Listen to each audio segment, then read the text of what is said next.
शेवगाव तहसील समोर धुळीचे साम्राज्य. ठेकेदारांच्या हलगर्जीपणाबाबत नागरिकांचा संताप.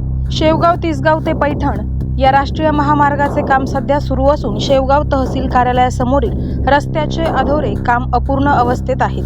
रस्त्यावर नियमित व पुरेशा प्रमाणात पाणी मारले जात नसल्यामुळे परिसरात मोठ्या प्रमाणावर धूळ उडत आहे. यामुळे तहसील कार्यालयात येणाऱ्या नागरिकांना तसेच स्थानिक व्यापारी व रहिवाशांना त्रास सहन करावा लागत आहे. स्थानिकांच्या म्हणण्यानुसार संबंधित ठेकेदाराकडून केवळ शितोळे मारल्याप्रमाणे पाणी फवारले जाते.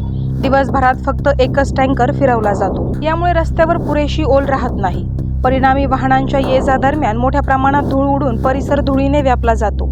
या वाढत्या धुळीमुळे श्वसनाचे आजार, ॲलर्जी, डोळ्यांची जळजळ अशा आरोग्याच्या तक्रारी वाढण्याची शक्यता नागरिकांनी व्यक्त केली आहे. या धुळीमुळे होणाऱ्या आजारांना जबाबदार कोण असा सवालही नागरिकांकडून उपस्थित केला जात आहे. सदर ठेकेदाराने रस्त्यावर नियमित व पुरेशा प्रमाणात पाणी मारावे तसेच कामाची गती वाढवून नागरिकांचा त्रास कमी करावा अशी मागणी नागरिकांकडून होत आहे. प्रशासनाने याकडे तातडीने लक्ष देऊन योग्य ती कार्यवाही करावी अशी अपेक्षा व्यक्त करण्यात येत आहे. करायचा आहे लाईव्ह कार्यक्रम किंवा आहे कसले आंदोलन, जनसामान्यापर्यंत पोहोचेल आपला हक्काचा आवाज जनतेचा. बातमी व जाहिरातीसाठी संपर्क करा स्क्रीनवर दिलेल्या नंबरवर.